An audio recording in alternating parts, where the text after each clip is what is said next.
Yes, that's audio. Let's do a take two. Welcome, everybody, to the Director's Garage Live. And unexpected, so impromptu that I didn't even have the audio set up correctly. Actually, what happened is I have a cat who sleeps on the desk, and he rolls over and reconfigures my audio mixer every now and then. And he actually muted the mic. Hey, well, let me tell you something. I didn't expect to do a live stream today, and that was not in the plan. And in fact, I wasn't going to do one all week. I dropped the episode on Tuesday.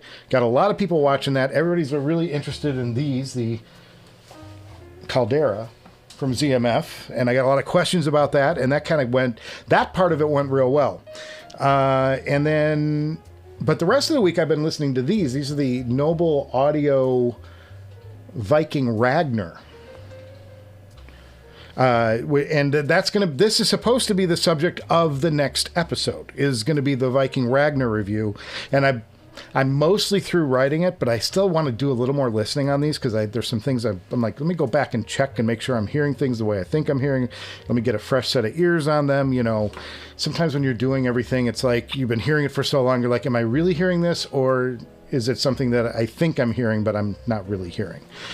So I want to go back and re-listen to some stuff and make sure that I've got it down right, because I try to be careful with these reviews. And I do point out, you know, it's not going to be a gushing review. There are things about this headphone that where I'm like, well, while maybe it can't be improved, this is something that I noted that not everybody is going to be down with. So great. We've had some great product this year so far, so I'm looking forward to doing that. Anyway, my schedule has been so slammed with stuff, and I sound like a broken record. I've been saying this every week. I've had literally at least 2 shoots a day for the foreseeable future, and I got one coming up that's 4 shoots. I've got a trip to the Super Bowl coming up. I'm going to be there for 4 days.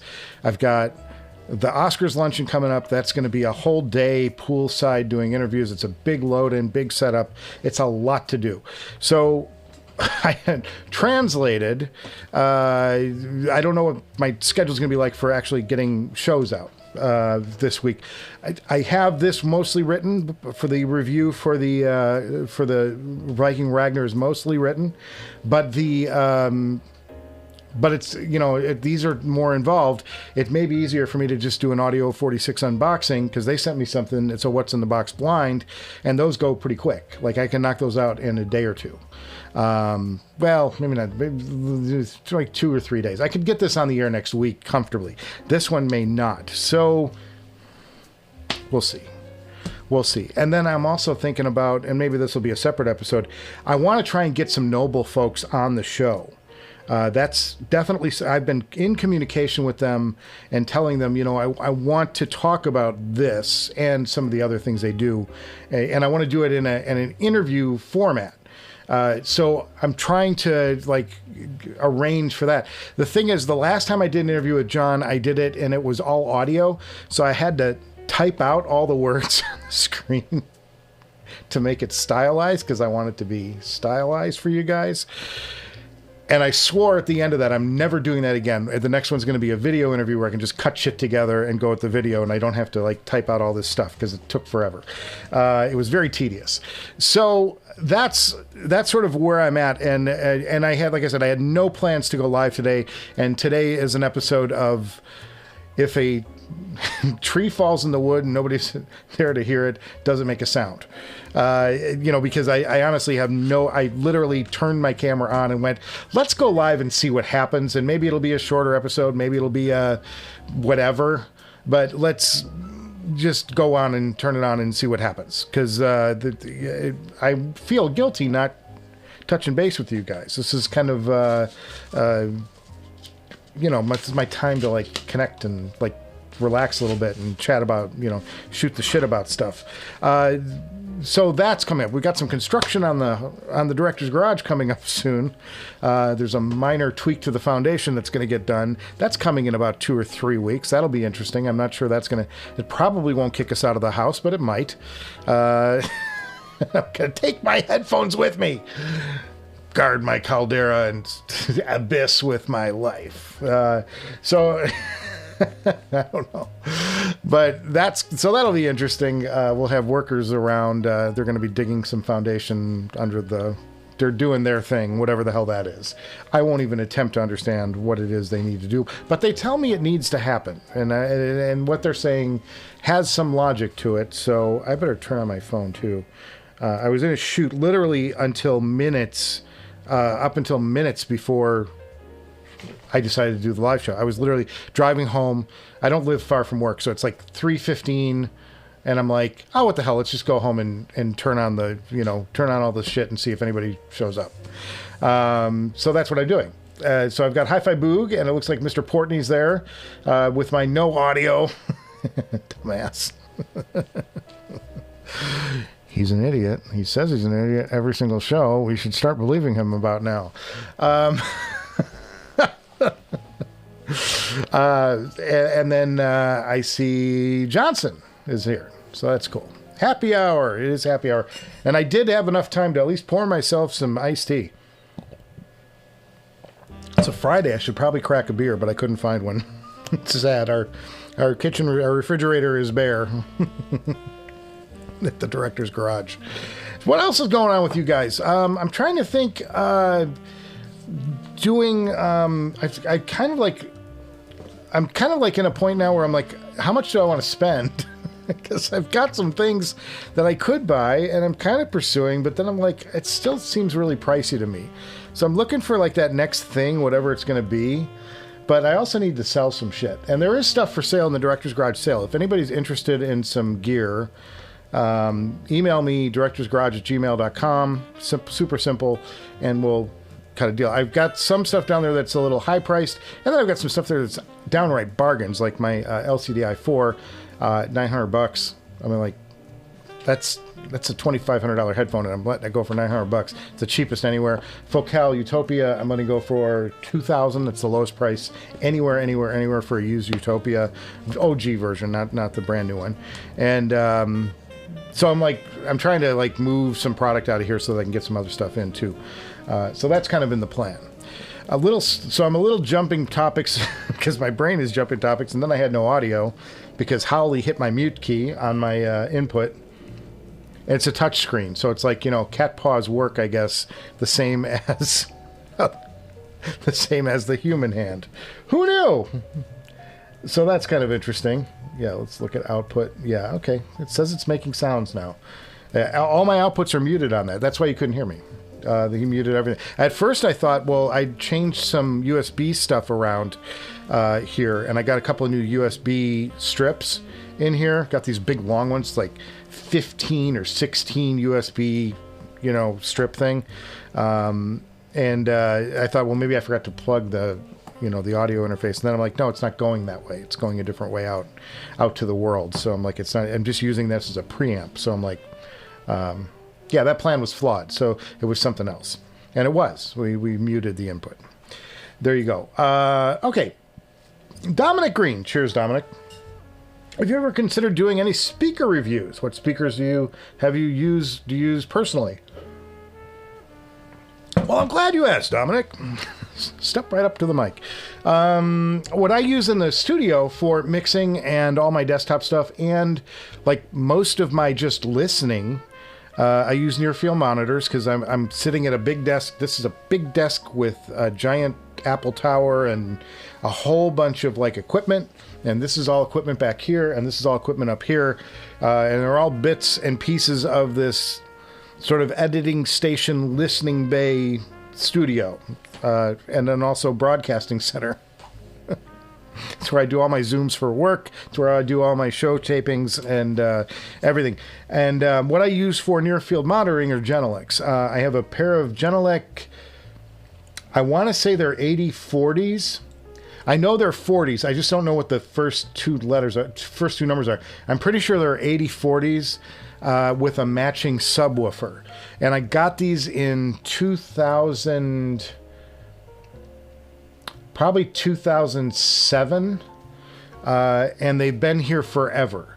And Genelec, if you know this brand, they never die. they never, these things, and this is the thing I don't turn off. Like when I shut down everything at night, the speakers stay on. And I never ever shut them off. So they've been on for 15 years. My speakers have been on for 15 years straight, other than to move when we moved. No, even then, well, we moved houses. So it suffered one move, but they've been on my desk, turned on for basically 15 years. And they work amazing, and they sound amazing because they're Genelecs. Were they expensive? Yeah, they were like $2,000 a speaker. For a near field speaker, that's outrageous. But self-powered, you can throw stuff with them. I power them off a TT2, and then I drive them with a TT2, and then I have a subwoofer, the Genelec brand subwoofer, which is really expensive too, filling in the bottom end, and I always have that turned up a little hot on the hot side, so when I'm watching something for video, it's exciting and rumbly down low. But these are amazing reference grade speakers, and I would, if you're gonna do it for like listening and like music and stuff, you'd probably want something better, something more fun that has a little more flavor to it, because these are just kind of dead flat. But for accuracy and everything I do, it's fine. That's what I do. In the living room, I have loudspeakers. I have floor standing loudspeakers, which are Vandersteen 3A signatures, which I purchased. I bought them used in 1996. Yeah, I bought them used in 1996. And I have a Krell amp that drives them. And then I think it's just a Yamaha tuner. So, something like that. No, Marantz. It's Marantz. And so I have a Marantz driving these into this Krell, feeding, the preamp at the preamp stage, and then the power amp takes over and drives these amazing Vandersteen 3A signatures, which are gorgeous speakers. I'm a huge Vandersteen fan. I love the Vandersteen sound. I probably will not own a different floor standing speaker in my lifetime, most likely, because they're everything I need, and they sound terrific, and the technology doesn't change. I did send them in, and around 2004 or so, I sent them back to Vandersteen because I had cats that did this to them. Everybody knows what this is. So I had the grills replaced because they're just nylon covers on them, and cats would climb them, and because they look like cat poles, and cats are cats, so they tore the grills to shreds. And then at the same time, he was offering a plan.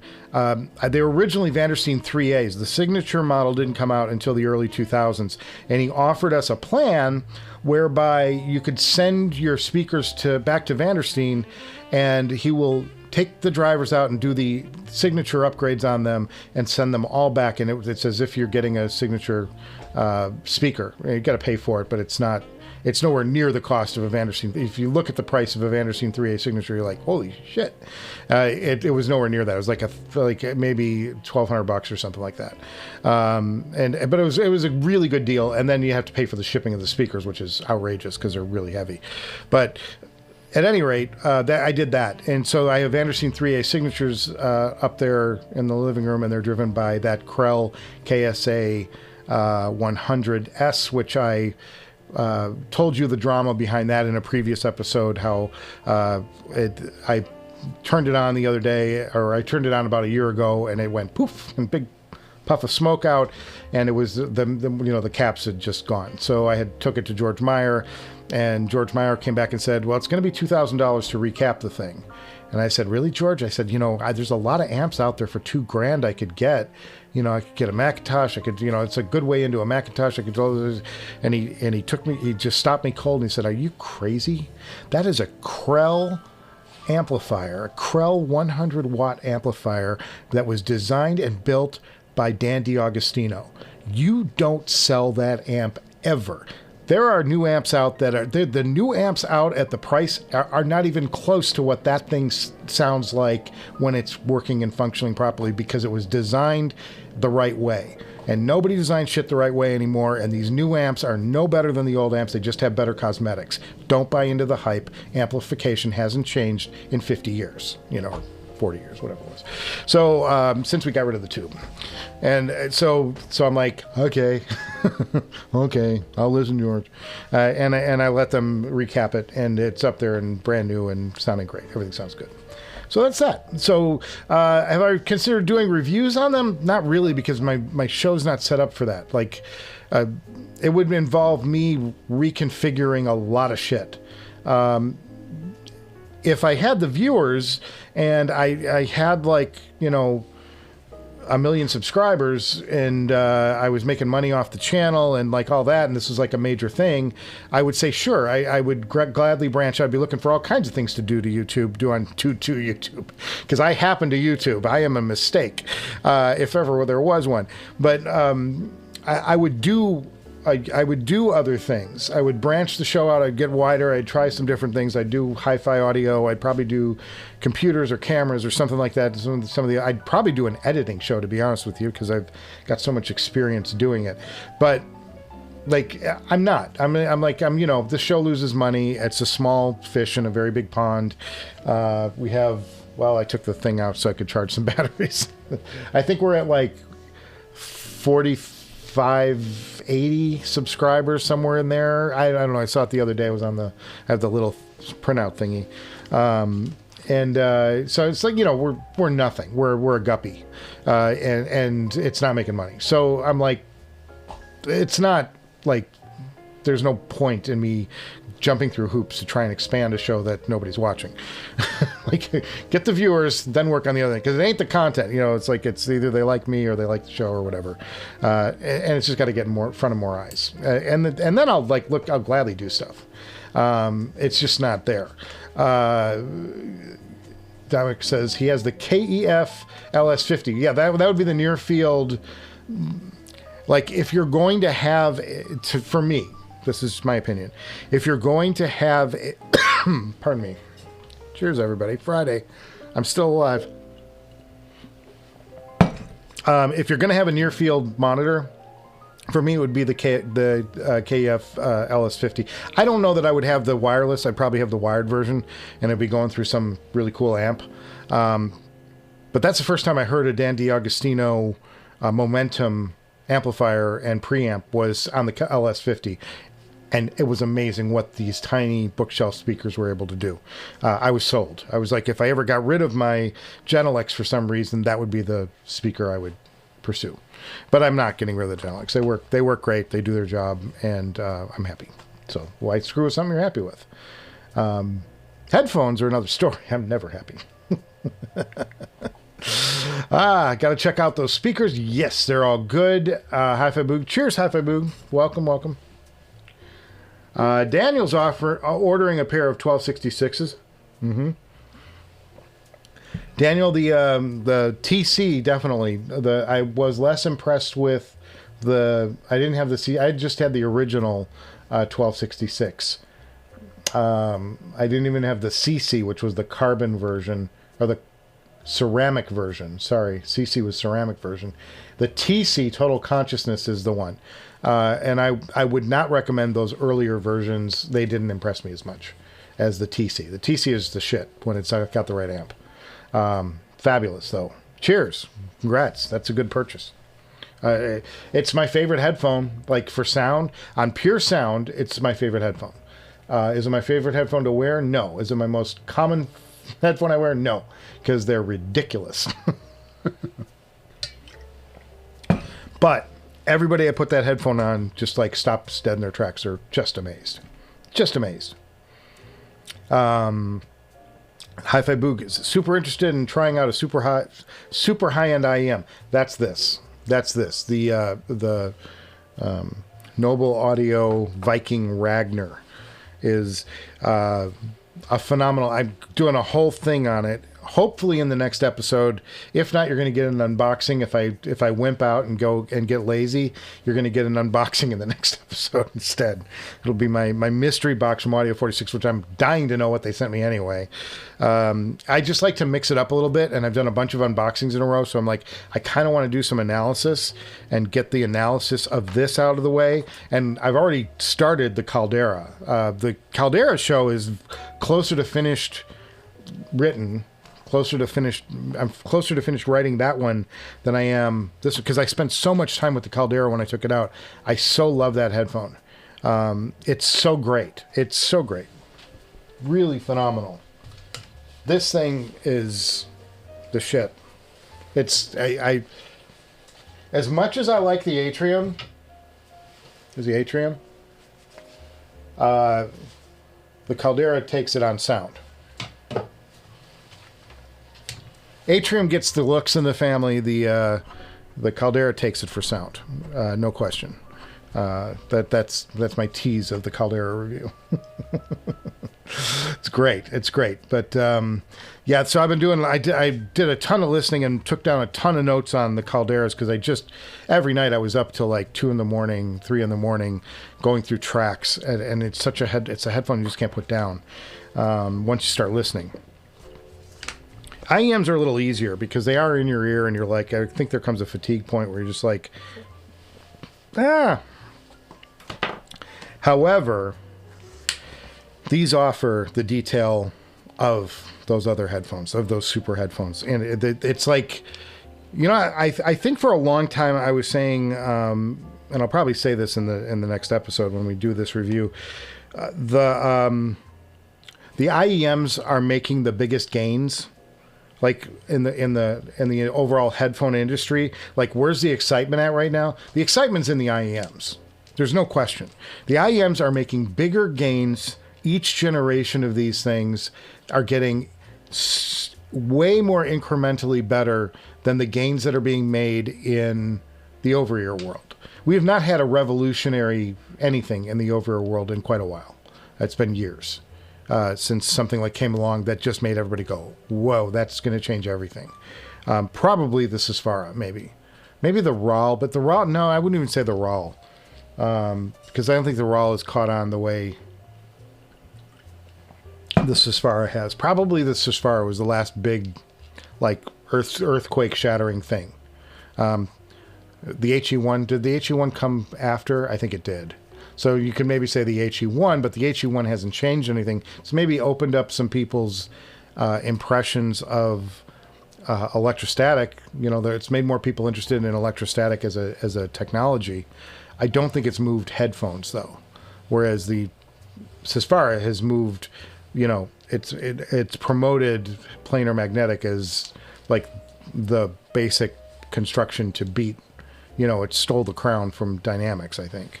And it's largely because of that. That and the HE1000, you know, have really changed. And then LCDs too, but Audeze. But that headphone has, you know, that was like our last like revolutionary headphone where we had a big jump in something. This is a huge jump, and I still think there's more to come. This, I think, this takes the technicals. I don't know if it's overall, if it overall takes an IEM experience and makes it like suppress it, you know, or whatever, exceeds the over-ear experience. But technically, this is there. Technically, these are there. Like, these do as well technically as any of my over-ears on a pure technical level. Are they as good as an over-ear experience? Probably not. And I'll get into that in the next episode. That's my teaser. Like, imagine that I just recorded what I just said and I was playing it back with music, fancy music underneath it, and a couple of graphics. You know, that would be the commercial for the next episode. You get everything here, folks. It's all free. All of it's free. It's for you to take. I thank you. All right, got to check those speakers out. I'm going to get back to the chat here because I'm getting a little behind. Daniel's ordering 1266s. That's great. Trying not to make any more purchases until after Can Jam NYC, which I can't go to. Sorry, guys, I'm going to miss it. Oh yeah, save your money, Arthur. Absolutely. KEF LS50 is just the shit. They're the shit. They're the best. That's a revolution. That was like the last revolution, maybe in floor standers. You know, that was amazing. Those things are amazing. You're jamming all day long. ML Jenkins, cheers, ML Jenkins. Woohoo! So fun to have your friends sit down and blow their ears off. Yeah, I do that with headphones all the time. Did you hear about the new Sennheiser 660S2?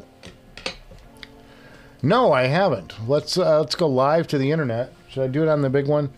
Yeah, why not? I have no production value in this show, and I've been kind of lame so far, so I can afford to go to the laptop of hell. Let's go find Sennheiser. It's like we're getting on the trolley now in Mr. Rogers. Anybody remember that? Let's go to the land. We're going to the land of make-believe. Jesus. Guys, I seriously lost my shit last week. Okay, so there should be, yeah, here we go. Here's the last thing we were looking at last week. Let's go to Sennheiser. Let's see what it comes up with for Sennheiser set headphones. There we go. Oh, that's Crutchfield. We're not doing an ad for Crutchfield. We're doing an ad for Audio 46, where everybody should buy their headphones. Jesus. Come on, give me Sennheiser hearing. Let's try that.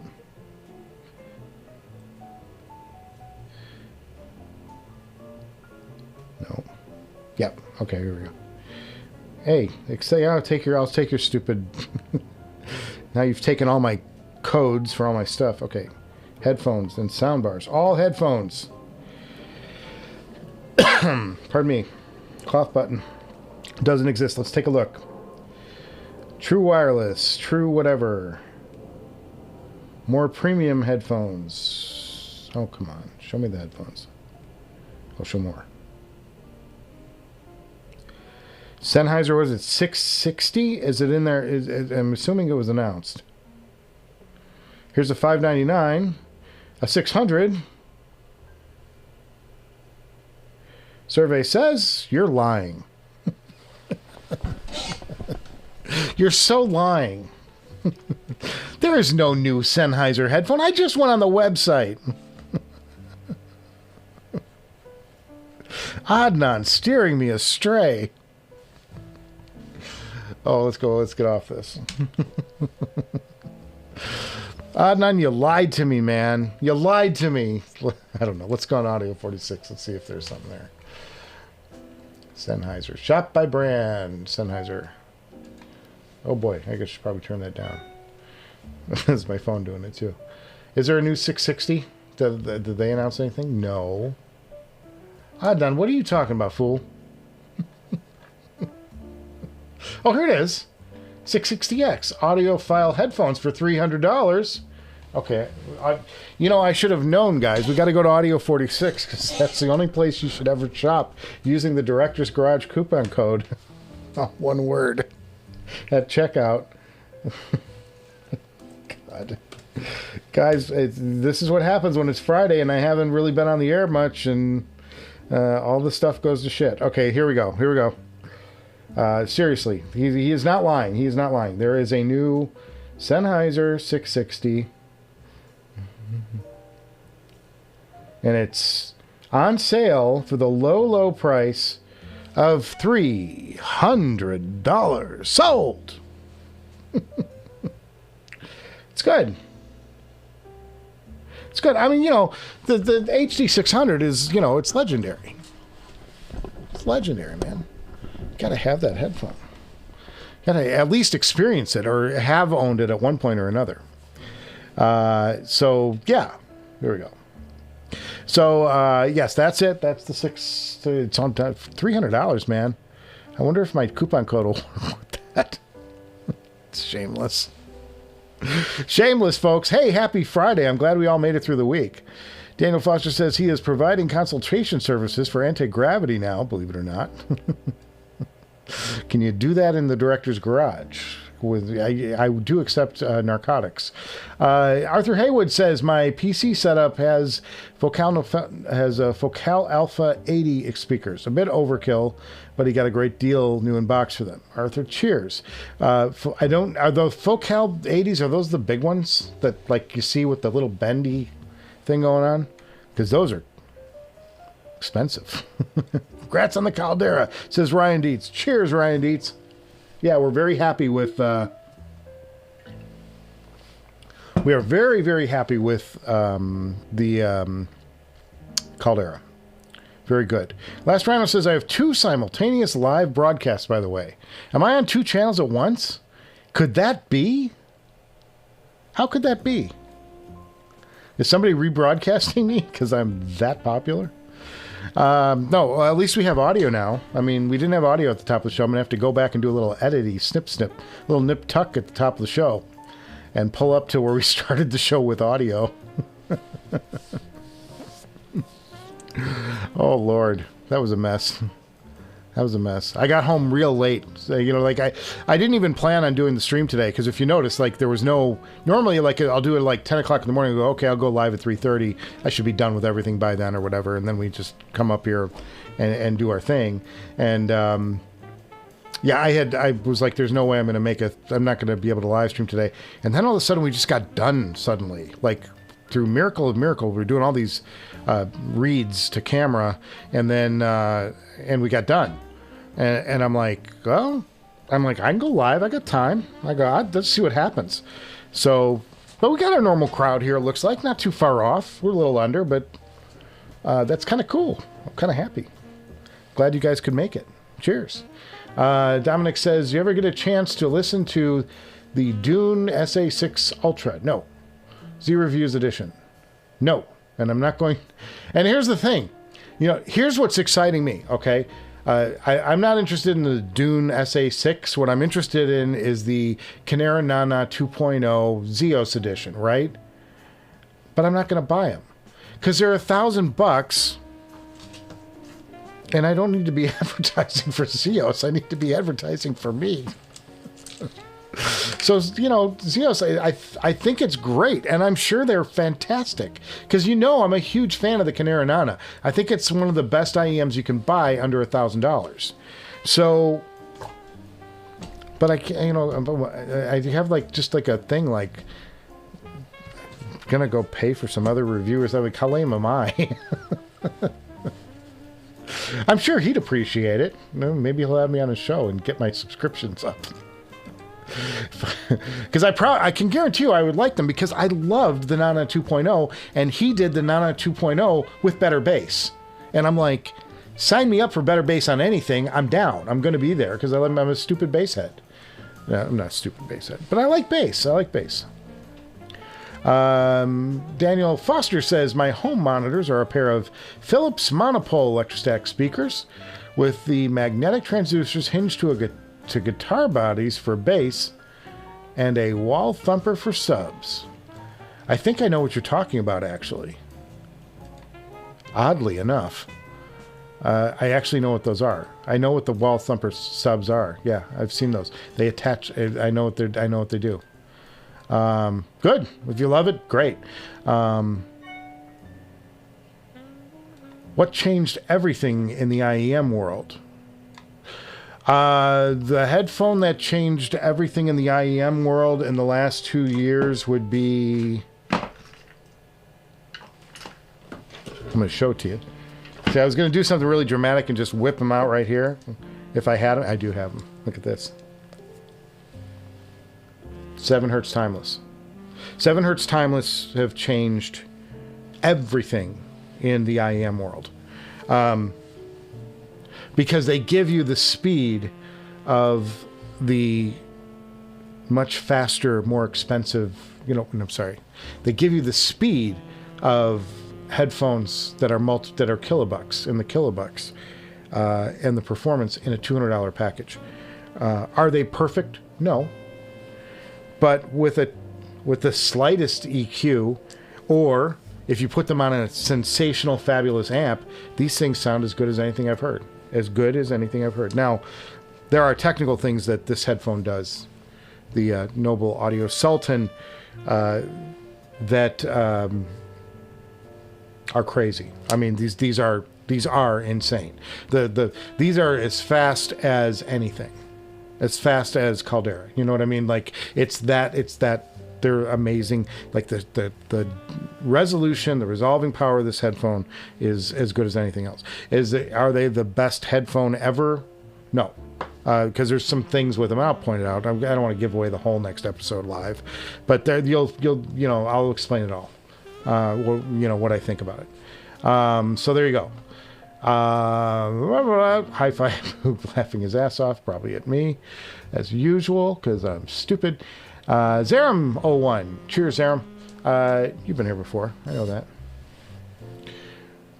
You didn't seem like you liked the build quality prior ZMF. How about the Caldera? Yeah, because they redesigned their headband. This is the big change in ZMF. It's up here. They got this right. Go look at my, if you checked out my my review of the open back, the Verite Open, like I was like episode 8 or something. My next one will be episode 130. That's not including the live shows. God, what am I doing with my life? I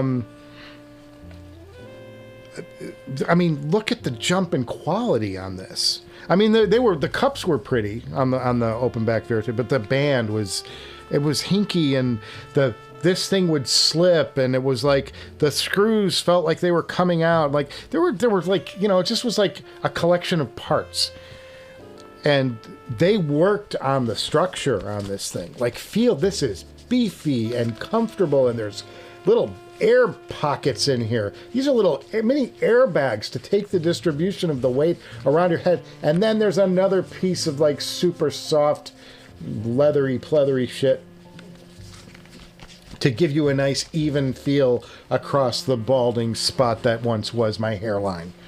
Yeah, that's great. And the same thing, and the Caldera, and the Atrium, I think the Atrium is prettier. Because of the age thing, like catch the copper, like it's like part copper and then it like ages out to a weathered dark. And I wish they did this, and I may do this. Maybe I'll get some spray paint or something if I get crazy. No, I don't know. I miss the aged look of this. Is a gorgeous, gorgeous headphone. This is a very good looking headphone. I'm trying to catch the light. This is all copper coffee. They call it coffee colored metal. It's attractive, and I like the pattern in it. It's very, like Art Deco-y kind of thing going on. If you look at the close-up, you can't see it on this thing because, I'm stupid, but it's very nice. It's very nice. It's not this. This is special, and these feel special, and these are actually bigger. Like, if you look at the cup, the actual cup, there's actually a little more room. This is the roomiest ZMF I've ever felt before. Which is kind of cool. But I love the Atrium first and foremost. If you're talking about my favorite designed ZMF, it's the Atrium for me. Everything about this headphone is amazing as far as build. Really happy. Just beautiful. And the Caldera is the same thing. I mean, it's really well made. It's just it's missing that little aged quality that I thought that was going to be a new direction for ZMF. Like, you were going to have an option to go with that aged look on everything. And I'm like, if that's the future, like, sign me up now. Just sign me up. Just start sending. I'll give you my checkbook. But it's true. It's true.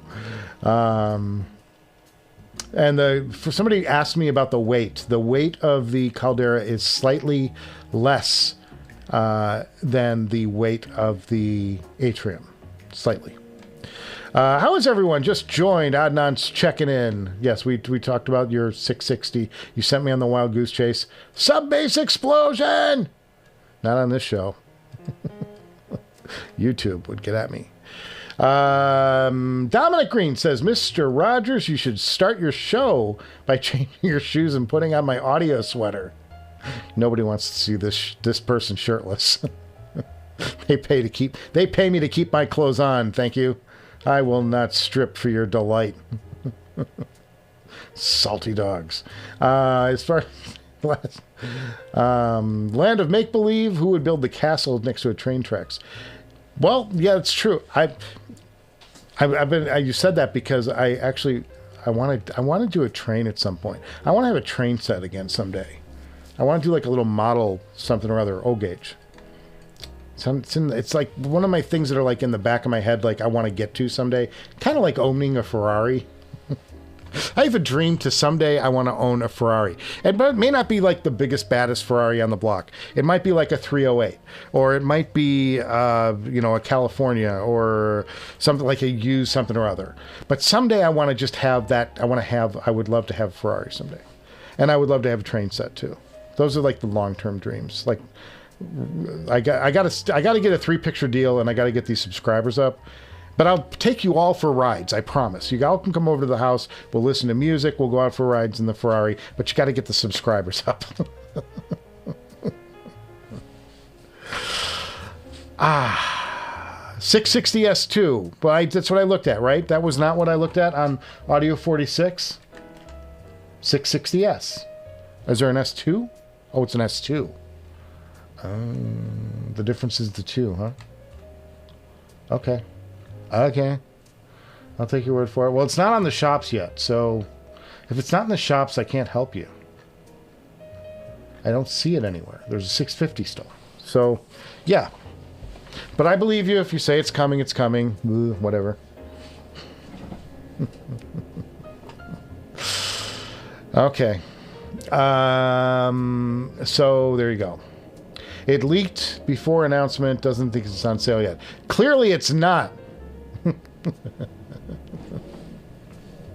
The way you talk about the 7 hertz timeless, I think you got to get a pair. And you should. I mean, because given what we spend on this hobby, me more guilty than anybody probably in this chat. $220, $230, whatever the hell it is. It's a drop in the, for what they are, it's a drop in the bucket. And I'm telling you, with the Woo WA11 Topaz, a decent quality amp, they just so work. They so work well together. There's such good synergy, and they scale. So there you go.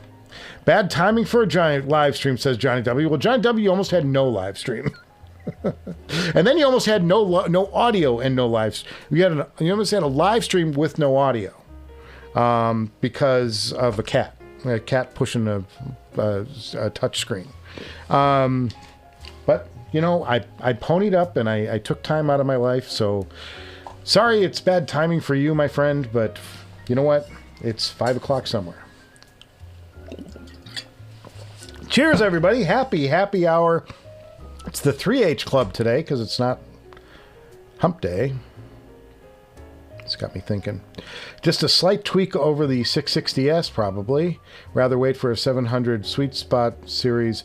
Well, you remember there was an HD-700 years ago, Zerum.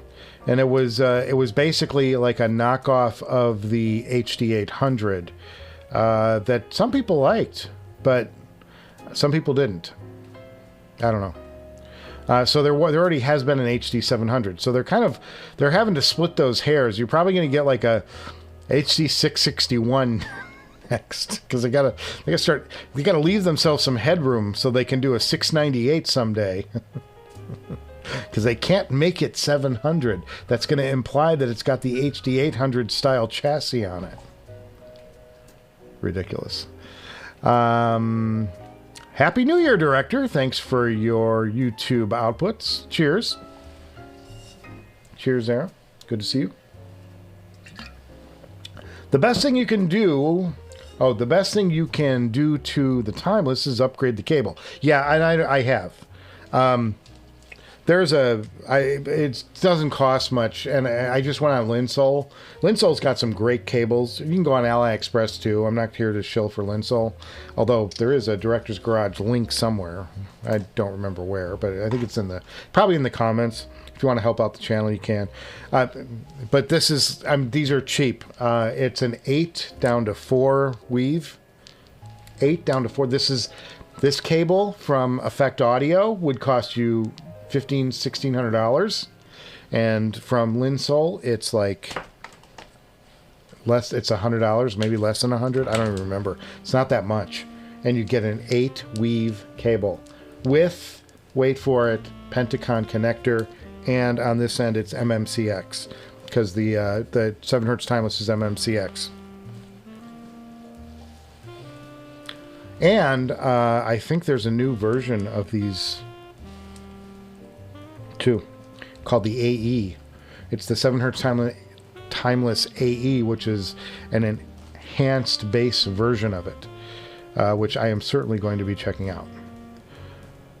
Happy New Year's, Director. Thanks for the YouTube outputs. Yes, Zerum, thank you. Arthur Haywood says the best. Oh, we did that. Serum says the Caldera is so great that it bumped your Susvara to the sales in the garage. Well, I explained that, I think, in the top of that episode when I was laying out the Director's Garage sale and explaining things. There's not a headphone here I won't sell. Sorry, plane going overhead. I'm going to close the door. I have the door open because it gets hot in here if I put the lights on. So I open the door, and then, of course, Burbank decides to route all traffic over the Director's Garage. What was I going to say? Oh, it's got me selling stuff. Well, I'd sell anything here. If you notice, the Susvara right now is for sale for $4,200, which is too much, and nobody should pay it for the Susvara. You can get a Susvara for $38 right now, anywhere you want to go. There's nothing special about my Susvara to make it better than the $3,800 Susvara, other than it's mine. And if somebody cares to pay me $4,200, I will gladly sell them my Susvara, but they're overpaying, to be honest with you, based on what the market is right now. But if they want to overpay, I will gladly let them go. I am not married to any headphone in the entire shop, except for these, which came directly from John Moulton, and these aren't fancy or anything. It's the K10S, but he custom made me, as a thank you, this wooden shell, and I've shown these off on the show. I won't get rid of these because they're sentimental and they're a personal gift from, and this guy made them himself with his own hands, you know, for me. Like, that's the coolest thing that's ever happened to me in the headphone and all of this headphone stuff. You know, I appreciate our chats and everything, but like, this guy handmade me something because he liked the show, and and we became friends and had a couple of nice conversations, and he made me a pair of K10S's. You know, damn, that's everything. You know, this is amazing for me. This came handcrafted from a master, from somebody who's truly, you know, an artist. Crazy respect. But I'll sell anything in here. I'll sell the Abyss tomorrow. If somebody wants to pay me, I don't know, $4,500 for the Abyss, it's got the case. They have to pay, you know, I'm not giving up the cable with it for that price. I'm going to probably want another $800 on top of that if you want the $2,000 cable. Like, you know, like I'd sell the Abyss if I had, you know, I wouldn't care. I would want to sell everything at one package though, and it's going to be quite expensive because I also have the headphone stand for the Abyss, and it only fits the Abyss headphone. It came with it. It's this crazy room. Did I show you this, guys? This is the room.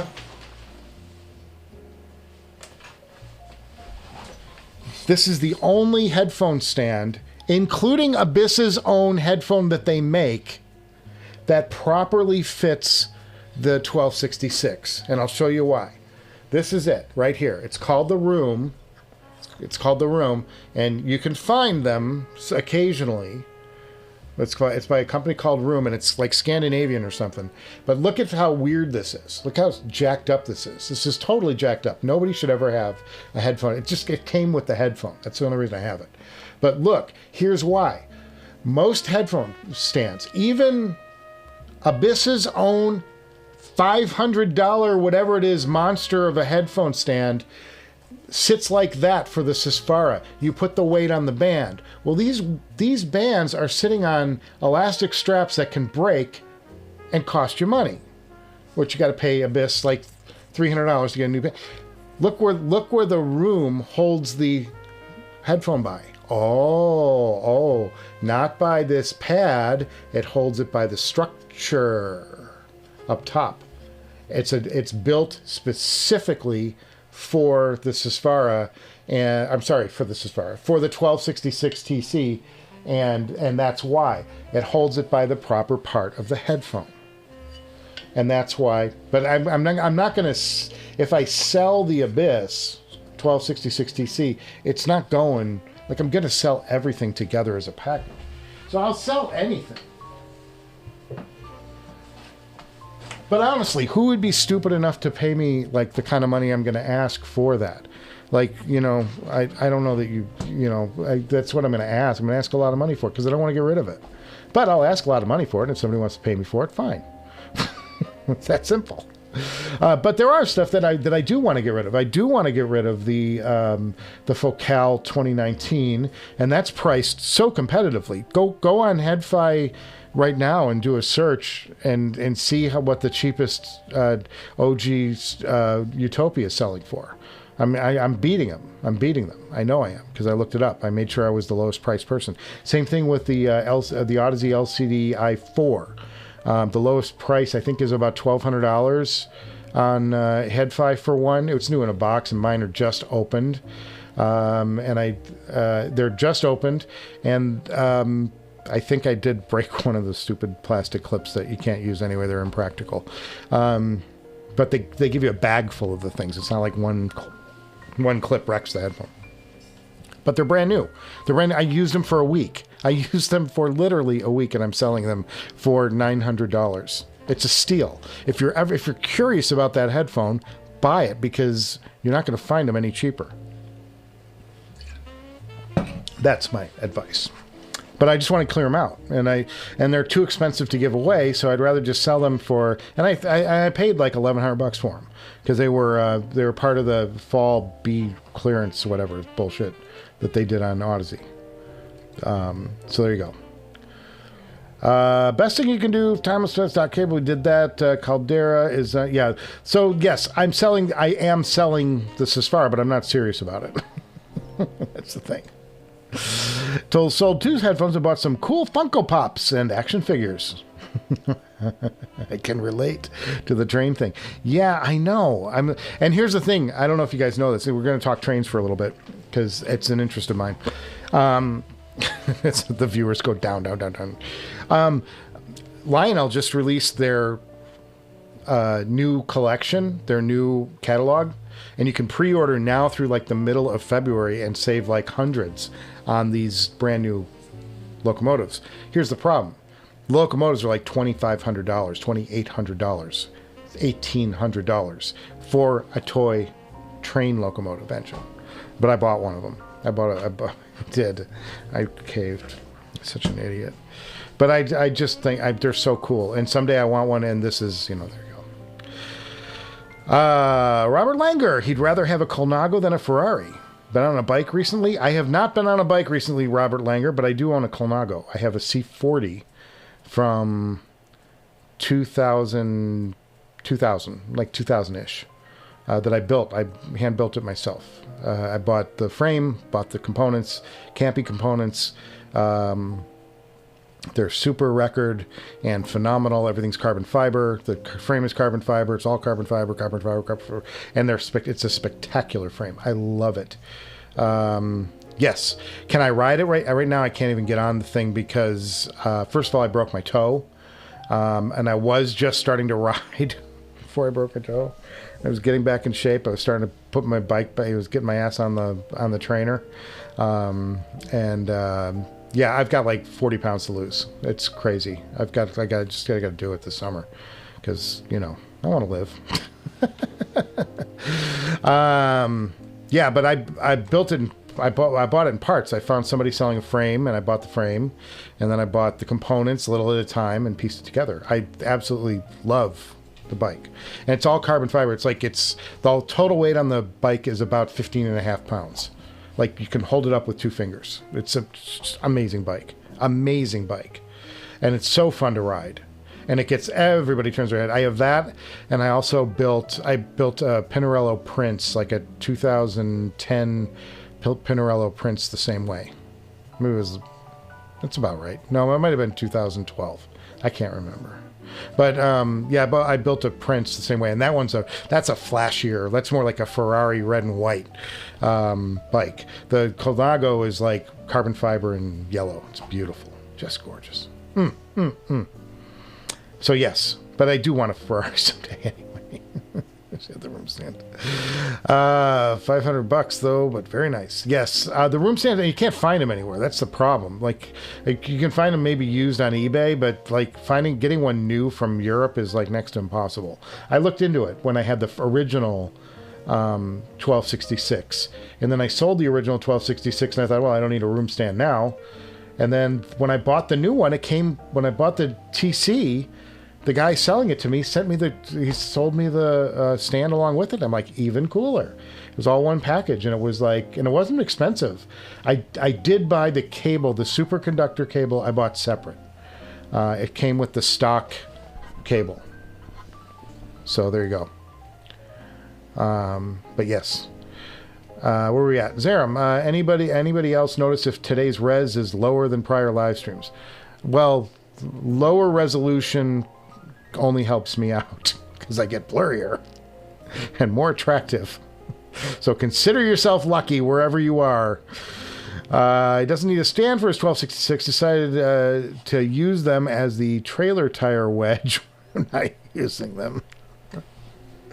They really are built. I mean, they're built like that. I mean, they almost look like if you painted them yellow, you could use them as like a wheel lock. It looks like, what do they call when they boot your car? They boot, like the boot for your car. Yeah, you could probably get away with calling it that if you painted it yellow. C40 nice, classic frame. Yes, it is. It's gorgeous. God, I love that bike. It's a great bike. Makes me want to get on it right away. I had just re-geared it too for like me being in my 50s. It was geared for the longest time. It was geared super high, I guess you would say. It was geared high, so I think the smallest cog on it was like a 9, and I think the largest cog was like a 20 or an 18 or something. So it was designed. I mean, when I got cranked up on mountainsides and stuff, it was hard. It was a lot of work to run the bike, but I liked that tighter cassette was so great.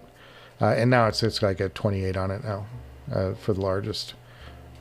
So very nice though. It's my, well, the Prince I had sorted too. And then I also have a Klein frame. I don't know if you guys remember Klein bikes from it's all aircraft grade aluminum tubing. And they got bought out by Trek, and then Trek just like demolished the brand, just killed it, destroyed it, killed it. But I have a Klein also. And the cool thing about the Klein is that it routed all the cables inside the frame. So and putting that bike together is a pain in the ass because it takes you an hour to thread the cable through the top tube. I mean, it's amazing, but it's so slick when it's all done, and it looks so good. It's so fun. I love bicycles. I love building them. That was another thing. Like when I first started this show, I wanted to do the Director's Garage concept it was going to be about everything. And it wasn't until I actually started like looking into what works on a YouTube show that I narrowed it down to being about headphones and the music experience with headphones. I had to keep it narrow because people don't watch wide variety shows. They want to see something specific. They don't want to come in and they won't tune in if you're all over the place. So they said, be very specific in your show topic. And that's what I did. And Look at me. I have 5,000. I'm what does my wife call me? A nano influencer.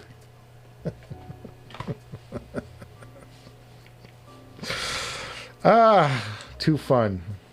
Too fun. Serum, if I were deserted on a deserted island, the caldera of the Susvara, what's the amp? You got to give me a... If you're going to... And how am I powering all this? You just opened a lifeline of neuroses for me. Wait, I'm on a desert island? Do I have a battery? If I have a battery, can't I just use a cell phone and call and get somebody to take me off? What's my amp? What amp do I have? If I got to have this as far, what good is it? I don't want either if I have no amp. What good is a headphone on a deserted island if I've got no amp and no power?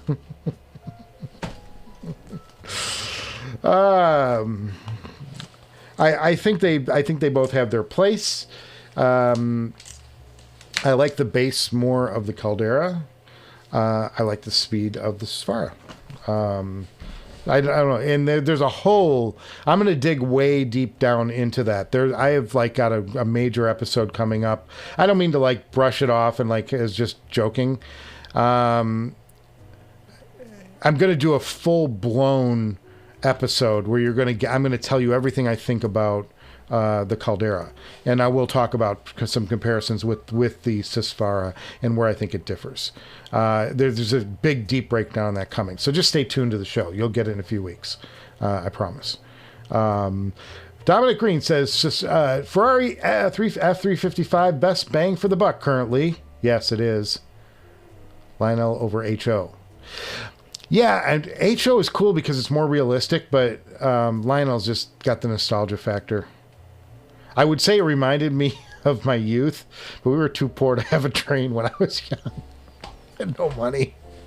We didn't have a train. We had a Christmas tree, if we're lucky. No, we had a Christmas tree.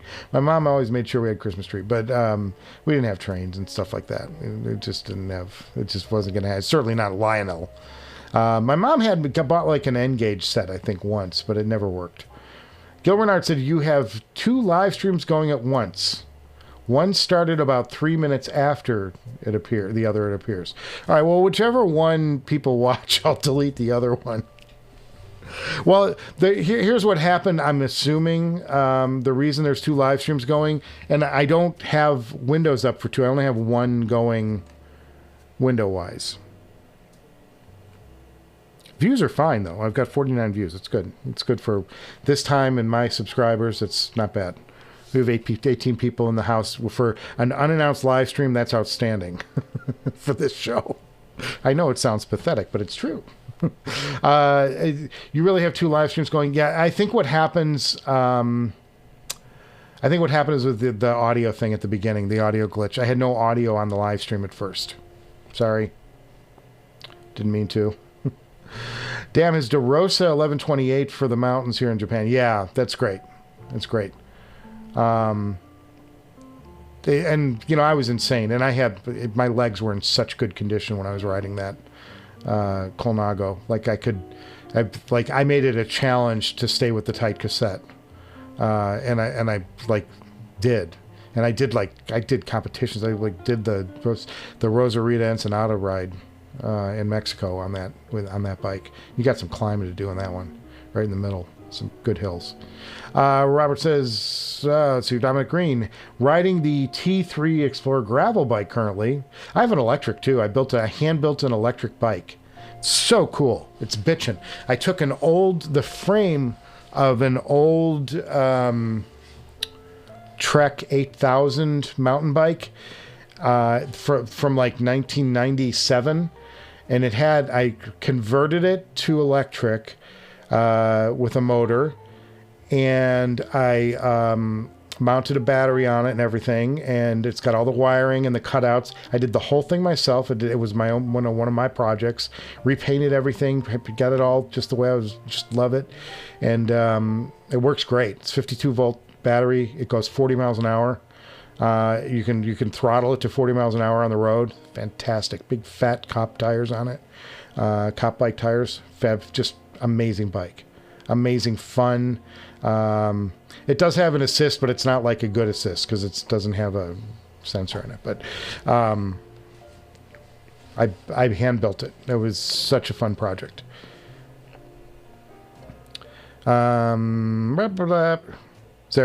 Gonzalez about the professor. Yeah, the professor made the batteries. He made the bicycle that you could get on.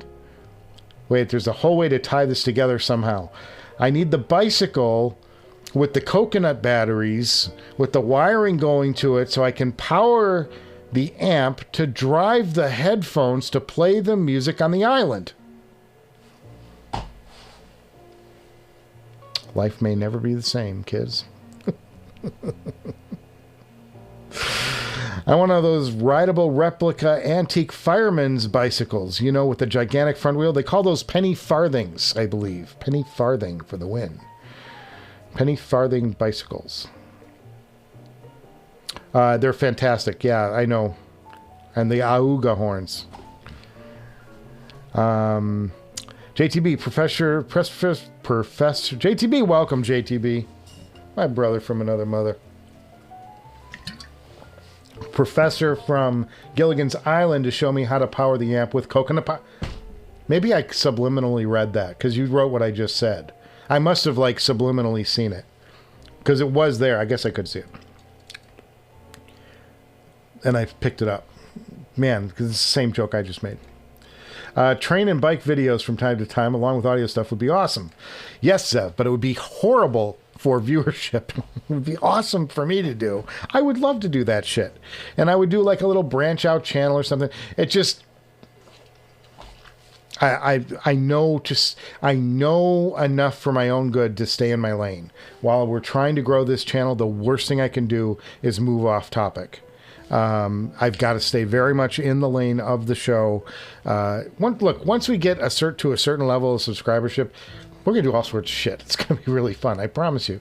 Not that it's not fun now. I love what we're doing. This is fun. I've tried out in the last 2 weeks, 3 weeks, whatever, since the beginning of the year, we've had this amazing Noble Audio Viking Ragnar, which is the most detailed IEM I've ever heard, bar none. There's nothing comes close to this. And you know, you would say maybe Odin-like, but they're so different from the Odin. And then we've had this guy here, the Caldera. I mean, what a start to the year. And the Bakun. We got the Bakun in. That was after the first of the year, I think that episode dropped. Or maybe that was on the 31st. I don't know. But holy, like what a... And they still smell new. They're really good. One of the few people who get high off headphones, just smelling them. Put the lime in the coconut and shake it all around. Shake it all up, shake it all around. I don't remember. Yes. Daniel Foster, cheers. Will your Hawk sell off Taze and Cayin? If they were smart, they would. Look, I'm as nostalgic as anybody. But Taze and Cayin, their market value is... I don't even know if their market value is good enough to sell them off right now. They should. They need to retool the team. And the only way you're going to retool the team is to trade Taze and Cayin for draft picks. Sell them to some shitty-ass team that is going to get a really good draft pick. That's what they need to do. Hawks, they got to rebuild. I mean, and it's no disrespect for everything that those two guys brought. They brought 3 Stanley Cups to the city of Chicago. God love them. I mean, and Cayin is one of the greatest players. All that stuff. So much to it. Just, but there comes a time when you've got to rebuild. Look. I guess I'm kind of... It's funny because it's funny you bring this up because I don't know why, but like, you know how you turn in... Maybe it was like you talk about one thing and then Alexa or Siri hears you and they start stacking your feeds with stuff. So, but for whatever reason, all this Michael Jordan stuff came up in the last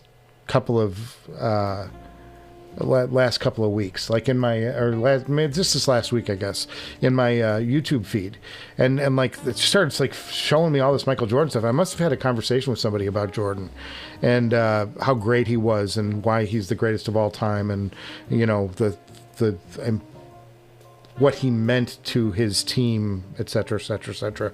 What he meant to the sport, and where the sport has fallen off since Jordan left, but. We're just talking about all this stuff, and I started watching some of those old games and stuff, and I'm like, you know, they did break up those Bulls.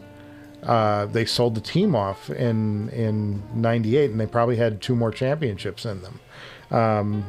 Probably, you know, maybe not. There's always a chance that something would come along, and you know, some young team would excel. But you look at what came after them, and like Bulls could have beaten those teams if they had that team together with Pippen and Rodman and Jordan, you know, running the show. And they had Luke Longley was the center, and then they had like Steve Kerr, I think, was the other guard. There was an amazing, but those 3 were 3 of the most dominant players of their era, and they were on one team together. It's, you know, unbelievable how good that team was. But, you know, there comes a point at which you've got to rebuild. I mean, the career isn't going to last forever. And, I mean, they're not the players they were when they came into the league now, Tays and Cain. So I think everybody recognizes that. It was like, and it was like what's the team? The Patriots needed to do that they had to move on from. You got to move on. You can't sit there on Tom Brady forever. The guy's 40 years old. You got to get rid of the guy because you got to prepare for the future. He's going to be gone at some point, and you need to have something else in place or ready or close if you want to be competitive.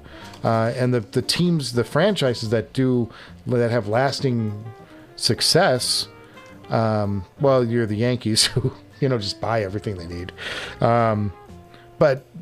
If you're in the regular world, the teams know when to cut and run and know when to start moving along players that are great and sentimental favorites, but their value on the market is more valuable to the team than their play on the ice. And, like if they help them win 10 more games, that's 10 fewer closer. They're 10 wins further away from the number 1 draft pick, and they need number 1 draft picks right now. They got to retool. They got to get defensemen. They have no defensemen on that team. Their defense is awful. Anyway, so we're talking about sports here, and my reviewers went down to 15.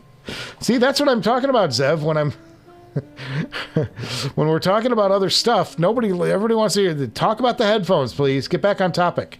Yeah, it's just the viewership, and I'm trying to grow the show. So. To watch me talk about hockey for 5 minutes, basketball, nobody cares. Nobody cares.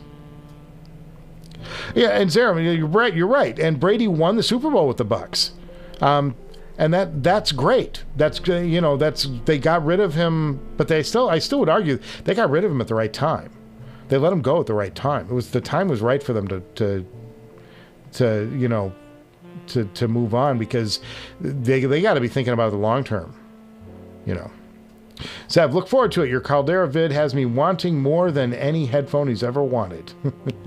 Can't wait to get into model trains. Shit. Yeah, if I start doing train videos, you guys are going to hate me. You're like, not only did I spend $3,000 on the Caldera, but I also spent $4,000 really after shipping, and you put a change the cable end on it or whatever. But now I got to buy a $3,000 train set, and my wife's pissed at me.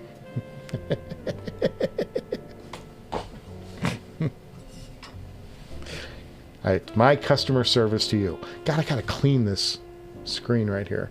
I got a screen in front of the lens that's got like muck on it. Needs to be. Director's garage maintenance. Director's garage cleaning.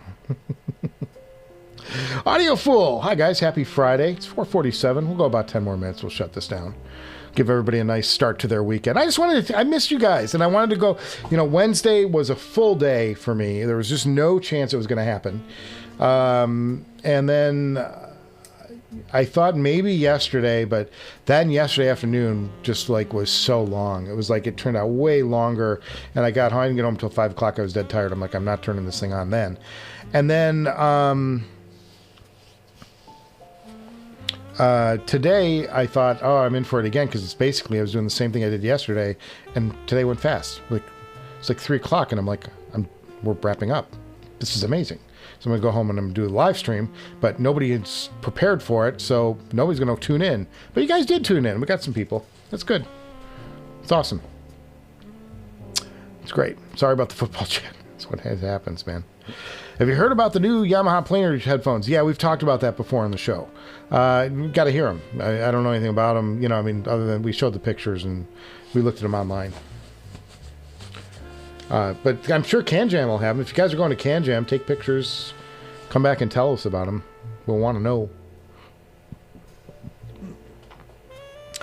Cheers, Caldera. Can't wait for your take on the Caldera. Yeah, we got a full take coming up on the Caldera. I've been writing that review. That's closer to finish than the Noble Viking Ragnar. But the Viking Ragnar review is probably coming first. Again, there's something in there. Like I said, I want to do an interview with John Moulton from his rice paddy in Thailand. I just think there's something so cool about that. That man lives like the life we all want to live. Like it's just like he lives in a rice paddy in Thailand and sits there and does the work he loves to do, which is hand build IEMs in his little workshop. You know, a big workshop, I guess it is at this point. I'm like, that's the dream, man. That's crazy. It's crazy cool. What a cool job. And, you know, and he invents new shit, you know. It's crazy. But I would want to wrap, you know, part of me wants to sort of make that a longer episode and wrap an interview in with it into the review of the Viking Ragnar. Sorry, guys. Got a little phlegm in the throat. Getting all misty-eyed thinking about it. Daniel Foster likes freeform chat. That's what we tune in for here. We're off topic daily. His daughter would get into a shared hobby with him. Yeah, that would be the model railroading. God, that's fun. YouTube. Like, go on YouTube and search out some of these guys. Some of these guys, what they do with the weathering. Like, there's some guys like they you can tell they bought some houses, they bought some really nice trains, and they put them on a layout, and it looks nice. It's nice. It does some fun things or whatever. It's a lot of fun. Then there are these guys who like weather everything. Like they go in and they make it look like you're looking at something from the 1920s. That's the shit. Those are the guys I want to be. I want to be those guys. I want to know how to make something look like it's 75 years old and it's been sitting out in the rain for 10 years. You know, that's the stuff that I want to do. I want to find out how to do that. And there are instructions for it online, too. I think I could do it. I just know it. Are the Calderix dynamic drivers? No, they're planar magnetic. Analogy, the HiFiman needs to move on from the Susvara. Zerum, I would agree with that. That's a spicy take. I'm not saying that for the sake of, I want to see what's next. I mean, it's been too long. These Susvaras, and I've said this like several episodes in a row, the Susvaras are long in the teeth. Like, if there's a headphone that's due to be replaced, or at least usurped, like put out something that's more advanced, it's the Susvara. It's been around for too long. It's time for them to wow us again. They need to come out with something that's above the Susvara. That's what I think. Still a good headphone. It's great, you know, just impossible to drive. You know, that's why I steer people towards other headphones. I say, don't buy the Susvara, because to make the Susvara sound as good as the Abyss, you need a massive headphone amp. And the Abyss needs a decent amp, but it doesn't need Susvara-like power to get them like to sound as good as. Because on an ordinary amp, the Susvara sounds ordinary. It sounds good, but not special. I finally got sound special, but it cost me $6,000 for the amp. Well, less than that because I bought used. Okay, fellas, last couple and then we'll go home. I'm already home. Thoughts on the Campfire trifecta on the new Campfire Trifecta and the Sony WM1 M2. The Sony is too expensive. I wouldn't pay that kind of money for it. I know it's cool, and I know a lot of people will pay that much money for it. But if I'm going to buy something in a portable music player, I am now going to look for an M1 on sale because they're dropping like a rock as we speak. I can guarantee you, you can get one for under $2,000. And this was what, a $4,000 music player, just a year or two ago. You know, joke. Don't spend that kind of money on a player because they drop way too fast. Look at that. You can buy what did the AK 2000, which is a $3,000+ DAP, digital audio player.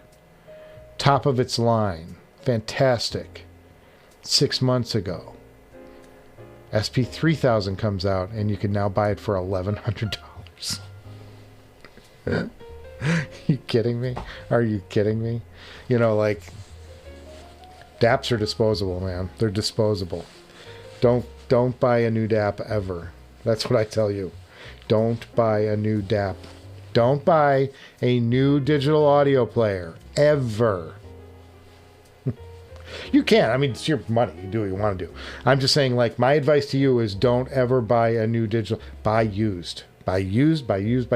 Find somebody who's treated theirs well, and for the price of these things, you know they're all pretty much treated well, and buy used on the audio player. Like, they just don't hold any value. This AK240 paid $1,500 for it when it was on the used market. Now these things are $200 and some. This one cost like $350 because it had the entire and it still has on it the entire Blue Note jazz digital library is on the 75 albums are on this thing. DSD transfers. Like, I bought this for that. And this thing's bitchin' cool. I think I showed this on the show before. I'm sure I have. But look at this. Anodized blue aluminum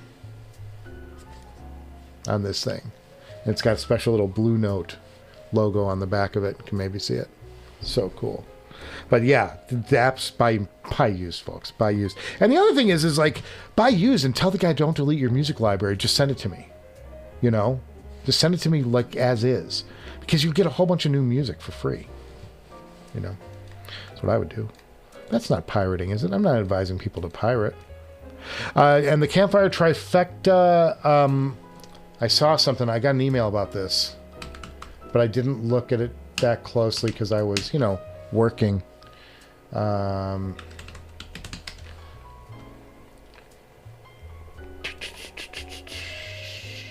Orbit Trifecta. Here it is.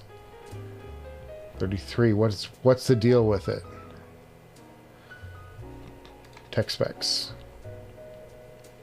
No, I don't want the tech specs. I want the description. What do they got? No, tell me what's in them. So I'm guessing 3 drivers. 3 full range 10 millimeter dynamic drivers. So they're dynamic drivers. So my thoughts are they're not going to be terribly fast. That's what I think. I think they're going to have great bass and not very fast. Because 10 millimeter dynamic anything is not going to give you the speed of the electrostatic or the planar magnetic technology that is in the 7 Hz timeless, or if on the extreme high end, the Noble Viking Ragnar, which has electrostatics up top. E-stats. Crazy good stuff. Unbelievable. JTB has a new secret headphone coming tomorrow that I'll bet no YouTube viewer has ever had. It's called the HiFiman HE-V2 Stealth Magnet. I thought you already had that, JTB. No, you had the HE1000 SE. So did you buy them new for $2,000? Is that aren't those going for $2,000 new? Let's take a look. HiFiman. I'm not doing this on the screen because we're wrapping up here. I gotta get going soon. Mrs. Director home any minute. 30 HE1000 SE planar. No, where's the HE1000 stealth? The magnet Eddie.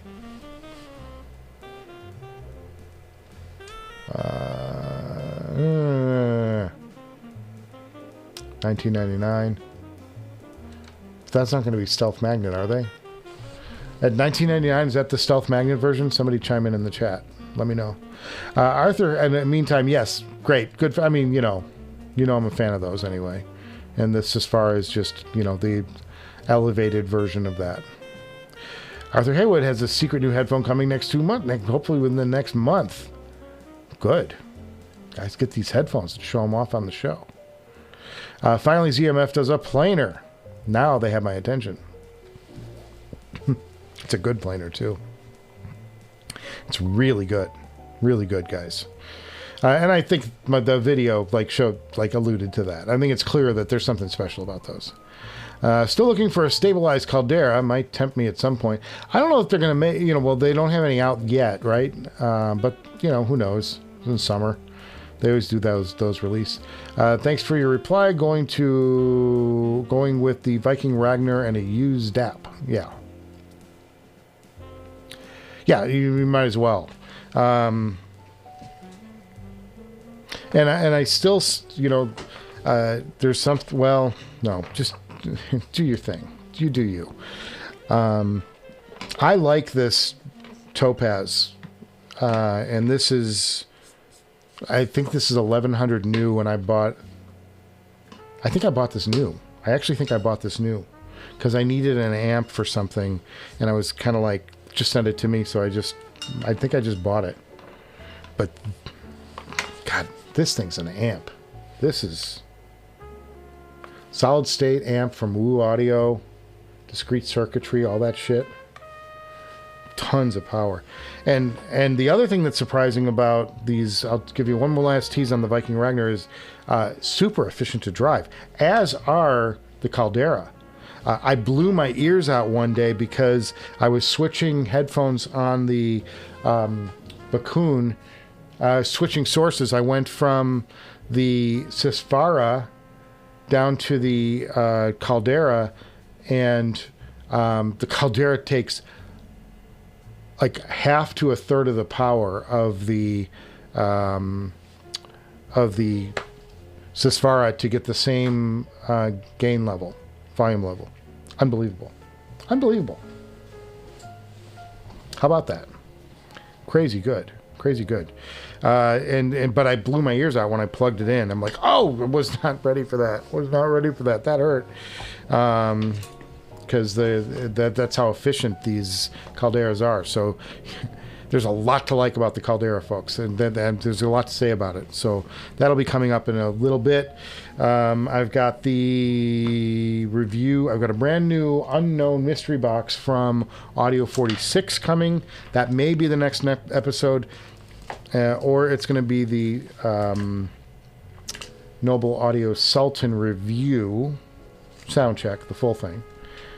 And then what else have I got? That's it. I've got 3-4 episodes planned in a row. So it's like, I just got to find time to shoot them. As you know, things are very last minute. I may just drop in on you guys from time to time to say hello. I just want to kick everybody off with a good weekend and have some good feels and say hello to all my friends here. And that's what I did. I turned on the camera at 3:30 and boom, we had some viewers. It's kind of nice, kind of fun. Like, we just kind of showed up at the pub. So cheers, everybody. I'll start the goodbye music. It's not on that page. It's not on that page. Outro. Got that going. Yeah, so cheers, everybody. Have a great weekend. I will see you next week. I don't know if I'm going to have a full episode next week or not. We'll try. We'll do our best. And if we do, we do. And if we don't, then I'll see you the next week. I do the best I can. It's the busiest time of the year. If I showed you my schedule, it's insane. It's insane. I've never had this much stuff on a calendar at once at the same time. It's all right, man. Pays for the stuff. Pays for the stuff. Yeah, JTB, get that Caldera, buddy. Become a Caldera buddy with me, a Caldera brother. And Warwick Acoustic, absolutely. Warwick Acoustic, I almost bought one of those.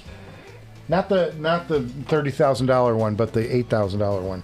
Somebody was selling one, and I had a line on it. He's going to sell it to me for a pretty good price. Something happened. I don't remember what it was. Maybe it was he didn't want to ship to the States. I get confused. I don't even know. But there is that. I almost did that.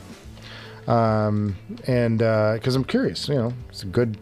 They say it's a pretty amazing. I just don't want an experience that's just like other things I've had in an electrostat. So I'm kind of leaning more towards a new amp. Whatever. Okay, guys, get out of here. Go have a weekend. Go make a little love, do a little dance, and get down tonight. Cheers, everybody.